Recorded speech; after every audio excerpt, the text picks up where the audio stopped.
Video பார்த்துட்டு எல்லாத்துக்கும் வணக்கம். நீங்க என்ன பார்க்க போறோம்னு பார்த்தீங்கன்னா 10 மைண்ட் ப்ளோவிங் சைக்காலஜி ஃபேக்ட் தான் பார்க்க போறோம். அதுக்கு முன்னாடி நம்ம சேனல் ஃபர்ஸ்ட் டைம் பார்க்கீங்கன்னா சேனலை மறக்காம சப்ஸ்கிரைப் பண்ணிக்கோங்க. கண்டிப்பா லைக் பண்ணிக்கோங்க. உங்க ஃப்ரெண்ட்ஸ் அண்ட் ஃபேமிலிக்கு ஷேர் பண்ணிவிடுங்க. இன்னைக்கு ரொம்ப இம்பார்ட்டன்ட் லவ் சைக்காலஜி ஃபேக்ட் தான் பார்த்து தெரிஞ்சுக்க போறோம்.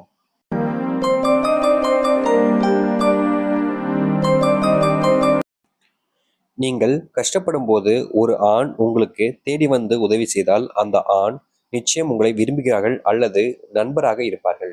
இங்க நிறைய பேரோட லைஃப்ல பாத்தீங்கன்னா ஒரு ஆண் இருக்கிறாங்க. அவங்க கிட்ட எப்படின்னா நீங்க கஷ்டப்படும் போது வந்து ஹெல்ப் பண்றாங்க அப்படின்னா ரொம்ப பேருக்கு பாத்தீங்கன்னா அது புரியாது ஏன் பண்றாங்களேன்ட்டு. ஆனா ஒரு ஆண் வாலண்டரியா வந்து நீங்க கேட்காமலே உதவி பண்றாங்க அப்படின்ற போது நிச்சயமா அவங்களுடைய நெருங்கிய நண்பரா நீங்க இருப்பீங்க. அல்லது அல்லது பாத்தீங்கன்னா அவங்க உங்களை விரும்புறாங்க. ஆனா அந்த விரும்பலை உங்கள்கிட்ட இன்னும் சொல்லாம இருக்காங்கன்றத நீங்க எளிமையா புரிஞ்சுக்கலாம். ஒரு ஆண் மற்ற ஆளுடன் பேசும் பொழுது உங்களிடம் அதிகம் கோவப்பட்டால் அந்த ஆணுக்கு உங்கள் மீது அதிக காதல் இருக்கிறது என்ற அர்த்தம். இங்க நிறைய பேத்துக்கு புரியாத ஒரு விஷயம், நீங்க ஒரு ஆண்கிட்ட போய் பேசுவீங்க, அவங்க என்னடான்னா உங்ககிட்ட எரிஞ்சு எரிஞ்சு விழுவாங்க, கோவப்பட்டுக்கிட்டே இருப்பாங்க, திட்டிக்கிட்டே இருப்பாங்க, உங்ககிட்ட கோச்சிட்டு போவாங்க, பேச மாட்டாங்க. எதுக்கு இப்படி பண்ற, உங்க கேரக்டரை பத்தி ஜட்ஜ் பண்ணுவாங்க, ரொம்ப தப்பா பேசுவாங்க. ஆனாலும் அவங்க உங்களே தேடி வருவாங்க. அதற்கு முக்கியமான காரணம் இருக்கு அப்படின்னா அவங்க உங்க மேல அதிகப்படியான காதல் வச்சிருக்காங்க. நீங்க அவங்களுக்கு மட்டும்தான்ற எண்ணம் இருப்பதாலேயே அந்த ஆண் இப்படி உங்ககிட்ட நடந்துக்கிறாங்கன்றதை எளிமையா புரிஞ்சுக்க முடியும். நீங்கள் ஒரு ஆணுடன் நீங்கள் விரும்பிய ஆணுக்கு தெரியாமல் பேசிய பிறகு அந்த ஆணுக்கு தெரிய வந்தால் அடிக்கடி அதை குத்தி காமித்தால் அந்த ஆணுக்கு உங்கள் மீது உண்மையான அன்பு இல்லை என்று அர்த்தம்.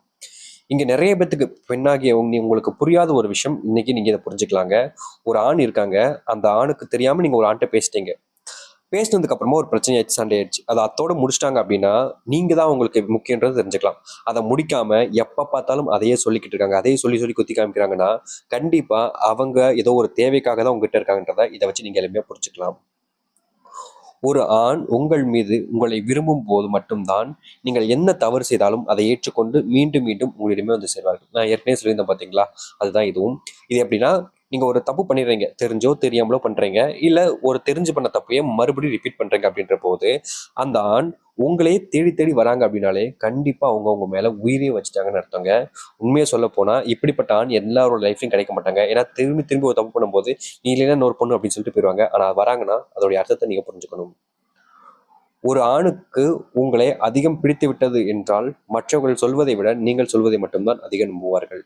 இது இப்ப இருக்கக்கூடிய டைம்ல ரொம்ப பர்டிகுலரா நிறைய பேர் லைஃப்ல நடக்கக்கூடிய ஒரு விஷயமா இருக்கு. அது எப்படின்னா, நீங்க ஒருத்தங்களை விரும்புறீங்க அப்படின்ற போது உங்களுடைய ஃப்ரெண்ட்ஸுக்கு அவங்கள பத்தி தெரிஞ்சிருக்கு, அவங்க வந்து சொல்றாங்கன்ற போது நீங்க நம்பவே மாட்டீங்க. காரணம், உங்களுக்கு அவங்க மேல இருக்கக்கூடிய நம்பிக்கைன்றது அதிகரிச்சிருக்கும். ஏன்னா நீங்க தானே விரும்புறீங்க, உங்களுக்கு தானே தெரியும் அவங்களுடைய கேரக்டர் அப்படின்றதுனால நீங்க அவங்களை அதிகமா நம்புவீங்க. இதனால ஏமாற்றப்படவும் செய்றாங்க. ஒரு சில இடங்கள்ல சரியான முடிவுகளை எடுத்துட்டோன்ற அந்த ஒரு நம்பிக்கையும் அவங்களுக்கு கிடைக்குது. ஒரு பெண்ணுடைய மனதில் ஒரு ஆண் இருந்தால் நிச்சயம் அந்த ஆண் காதலை கூறினாலும் நான் உன்னை காதலிக்கவில்லை என்றுதான் கூறுவார்கள். அதற்கு காரணம் பயம். இங்க நிறைய பெண்கள்லாம் பார்த்தீங்கன்னா அவங்க லைஃப்ல ஒருத்தங்க லவ் பண்ணும்போது ஒரு ஆணும் வந்து சொல்றாங்க, ப்ரொபோஸ் பண்றாங்க அப்படின்ற போது அந்த ஆண்கிட்ட சொல்லக்கூடிய விஷயம், மோஸ்ட் ஆஃப் த பெண்கள் சொல்லக்கூடிய விஷயம் என்னன்னா, நான் உன்னை விரும்பல, எனக்கு உனக்கு பிடிக்கல அப்படின்னு தான் சொல்லுவாங்க. அதற்கு முக்கியமான காரணம் முதல் விஷயம் பயம். அதாவது ஃபேமிலி வச்சு ஒரு பயம் இருக்கும். ரெண்டாவது, உங்களை பத்தி முழுசா அவங்களுக்கு தெரிஞ்சிருக்காது, அப்செட் பண்ணவா வேணாமான்னு அவங்களுக்குள்ளேயே ஒரு குழப்பம். காதல் இருந்தாலும் வெளியே அதிகளோட சொல்லிக்க மாட்டாங்க. இது யதார்த்தமா இருக்கக்கூடிய பெண்களுடைய மனநிலை இப்படிதான். ஒரு ஆண் உங்களை அம்மா என்று கூப்பிட்டால் அந்த ஆண் உங்கள் மீது உயிரை வைத்து விட்டார்கள் என்று அர்த்தம்.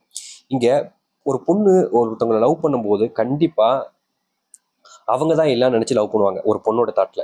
பசங்களும் அப்படி லவ் பண்ணுவாங்கன்னு கேட்டீங்கன்னா கிடையாது. இங்க இருக்கக்கூடிய நிறைய பசங்க ஒரு பொண்ணை ஏமாத்துறதுக்காகவும் செக்ஷுவல் ரிலேஷன்ஷிப்காகவும் மட்டுமே தான் யூஸ் பண்றதுக்கு ட்ரை பண்ணுவாங்க. அந்த மாதிரி இல்லாம ஒரு பொண்ணை ஒரு ஆண் உண்மையா விரும்புவாங்கன்னா அவங்களுடைய அம்மா ஸ்தானத்துல வைப்பாங்க, அம்மான்னு கூட உங்களை கூப்பிடுவாங்க. இப்படி போட்டுப்பட்ட வார்த்தையை வச்சு நீங்க தெரிஞ்சுக்கலாம் அவங்க எப்படி விரும்புறாங்கன்றத.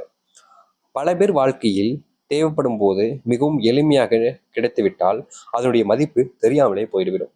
இங்க நிறைய பேர் லைஃப்லாம் இருக்கக்கூடிய ஒரு மிகப்பெரிய பிரச்சனையே, அவங்க சொல்றதுக்கு முன்னாடி நான் அவங்களுக்காக இதை செஞ்சு கொடுத்தேன், அவங்க கேட்காமலே அவங்களுக்காக இதை செஞ்சு கொடுத்தேன், அவங்க தேவைப்படுறதுக்கு முன்னாடி நான் அவங்களுக்காக எல்லாத்தையும் பண்ணேன் அப்படின்னு சொல்லுவாங்க. இங்க பிரச்சனையே இதுதான். ஏன்னா அவங்க தேவை அப்படின்னு கஷ்டப்பட்டதுக்கு அப்புறம் நம்ம போய் பண்ணோம்னா அதோடைய மதிப்பு தெரியும், இது இவ்வளவு கஷ்டமா அப்படின்னு. ஆனா இங்க இருக்கக்கூடிய நிறைய லவ்வர்ஸ் லவ் பண்ணும் போதெல்லாம் அவங்களுடைய தேவையை புரிஞ்சுக்கிட்டு அவங்களுக்கு முன்னாடியே பண்ணி கொடுத்தனால அவனுடைய மதிப்பே தெரியாம போகுது. ஃபார் எக்ஸாம்பிள் சொன்னா உங்களுடைய மதிப்பு அவங்களுக்கு தெரியாம போகுது. அதனால கேவலப்படுத்தப்படுறீங்க, அவமானம் படுத்தப்படுறீங்க. ஒரு ஆண் அன்புக்காக ஏங்கினால் அவரிடம் வந்து பேசக்கூடிய ஒவ்வொரு பெண்ணையும் தன் காதலியாகவே மனதில் அதிகம் எண்ணுவார்கள். இப்போ ஒருத்தங்க தனிமையில இருக்கிறாங்க அப்படின்னா அவங்ககிட்ட போய் யார்ட்டையாச்சும் பேசுறாங்கன்னு வச்சுக்கோங்க, நம்ம மேல அன்பு காமிக்கிறேன்ற அவங்க மேல அதிகப்படியான பாசம் வரும். ஆனா அதே இது ஒரு பையனுக்கு காதலே இல்லாத ஒரு வாழ்க்கையில வாழும்போது ஒரு பெண் ஜஸ்ட் ஃப்ரெண்ட்ஸா வந்து பேசினா கூட அவங்களுடைய தாட் அப்படித்தான் போகும். காரணம், அவங்க இன்னை வரைக்கும் கேர்ள்ஸ் கூட பழகினது இல்லை, கேர்ள்ஸ் எப்படி பழகுவாங்கன்றது தெரியாது. இந்த ஒரு தாட்டு நிறைய பசங்க அவங்களுடைய மனசுல ஃப்ரெண்டா கூட நினைச்சுக்கிட்டு இருக்கக்கூடிய அந்த பொண்ணை காதலிச்சு கடைசியில ஏமாந்து போறாங்க. கடைசியில கேட்டா அந்த பொண்ணு தான் ஏமாத்திட்டாங்கன்னு சொல்றாங்க. ஒரு ஆண் கண்ணீர் விட்டு அழுது தன்னுடைய கஷ்டங்களை கூறினால் அந்த ஆண் உங்களை அதிகம் நம்புகிறார்கள், உங்கள் மீது உயிரை வைத்திருக்கார்கள் என்ற அர்த்தம். இங்க இருக்கக்கூடிய நிறைய பேருக்கு பொண்ணுங்களுக்கு புரியாத ஒரு விஷயம் இதுதான் சொல்றேன். ஒரு பையன் உங்ககிட்ட அழுறான், ஒரு பையன் அழுதுட்டு இருக்கான் உங்ககிட்ட வந்து உங்க முன்னாடி அழுறான், இல்ல உங்க போன் கால்ல வச்சு அழுறான் அப்படின்னா 2 விஷயங்கள் மட்டும்தாங்க அங்க இருக்கு. முதல் விஷயம், அந்த பையன் உங்களை அதிகப்படியா நம்புறான்.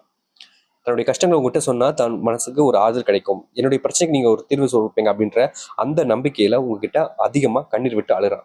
2வது விஷயம், அவனுக்கு உங்க மேல அதிகப்படியான காதல் இருக்கும், உங்க மேல உயிரை வச்சிருக்கலாம். அந்த 2 பர்டிகுலர் ரீசனுக்காக மட்டும்தான் ஒரு பொண்ணு கிட்ட வந்து ஒரு பையன் அழுவான். வேற யாரா வேணா இருக்க சொல்லுங்க, நீங்க நல்லா பாத்தீங்கன்னா தெரியும், உங்களுடைய ஃப்ரெண்ட்ஸ் இல்ல உங்க ரிலேட்டிவ் உங்க சொந்தக்காரங்க யாரா வேணா எடுத்துக்கோங்களேன், அவங்க அழுது நீங்க பார்த்திருக்கவே மாட்டீங்க. வழியில அழுறது வேற, மனசுல இருந்து அழுக வர்றது இருக்கு பாத்தீங்களா, அது ரேரா நடக்கக்கூடிய விஷயம். அப்படிப்பட்ட ஒரு விஷயத்த அந்த ஒரு பையன் பண்றதுனாலே நீங்க ரொம்ப எளிமையா புரிஞ்சுக்கலாம் அந்த ஒரு பையன் எந்த அளவுக்கு உங்களை நம்புறான், எந்த அளவுக்கு உங்க மேல காதல் வச்சிருக்கான்றது. சிம்பிளான விஷயங்கள் தான், நீங்க அதை தெரிஞ்சுக்க தான் மாட்டீங்க. இன்னைக்கு அப்புறமாதிரி தெரிஞ்சுக்கிறது உங்களோட லைஃப்ல பெட்டரா இருக்கும். இந்த ஒரு வீடியோ உங்களுக்கு பிடிச்சிருந்தா மறக்காம லைக் பண்ணுங்க, உங்க ஃப்ரெண்ட்ஸ் அண்ட் ஃபேமிலி ஷேர் பண்ணுங்க. கண்டிப்பா நீங்க லவ் பண்றவங்களுக்கும் இதை ஷேர் பண்ணி விடலாம், அவங்களுக்கும் பயனுள்ளதாக தான் இருக்கும். நன்றி, வணக்கம்.